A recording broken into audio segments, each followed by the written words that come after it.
వాటిని అనుమతిస్తే పటాన్ చెరువు, సంగారెడ్డి, నర్సాపూర్ ప్రాంతాల్లో 90% ఆఫ్ ద బిల్డింగ్స్ కట్టడానికి సిఎస్ఆర్ కింద దాతలు ముందుకు వస్తారు సార్.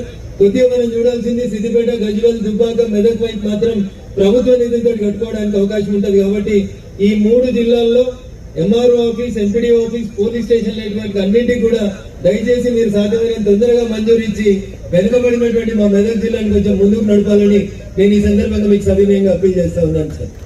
నేను మాట్లాడదామని అనుకున్నటువంటి గౌతాపూర్ గురించి ఎమ్మెల్యే గారు, కలెక్టర్ గారు అందరూ సుదీర్ఘంగా చెప్పింది సార్.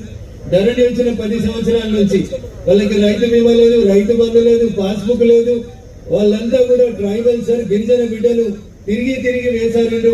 ఇటీవల కలెక్టర్ గారు కొంచెం చొరవ తీసుకొని గౌతాపూర్కి వెళ్లి వాళ్ళని సంధాయించిన తర్వాత ఆర్ఎస్ఆర్ ఎక్స్టెన్షన్ మరొక 150 ఎకరాలకి పెంచుతామన్న తర్వాత ఈ రోజు ఈ సమావేశ మందిరంలో గిరిజన బిడ్డలందరూ కూడా శాంతియుతంగా ఉన్నారు. ఆ సమస్యకి మీ ద్వారా ఒక ముగింపు లభిస్తుందని చెప్పి మేము ఈ సందర్భంగా ఆశిస్తా ఉన్నాం సార్.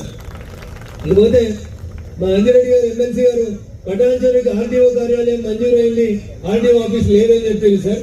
అదే రకంగా రామాయణపేట కూడా ఆర్టీఓ ఆఫీస్ మంజూరు చేసింది సార్. ఎన్నికల కంటే 15 రోజుల ముందు ఆర్టీఓ ఆఫీస్ తీసుకొచ్చి ఒక కిరాయింట్లో పెట్టింది సార్.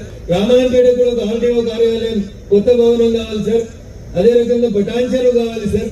నేను గతంలో మీకు గుర్తుండే ఉంటుంది సార్, నేను దుబ్బాక నుంచి శాసనసభ్యునిగా ప్రాతినిధ్యం వహించిన సార్. 365 రోజులు ఆర్టీఓ కార్యాలయం దుబ్బాకలో కావాలని ఒక లాంగ్ పెండింగ్ డిమాండ్ ఉంది సార్.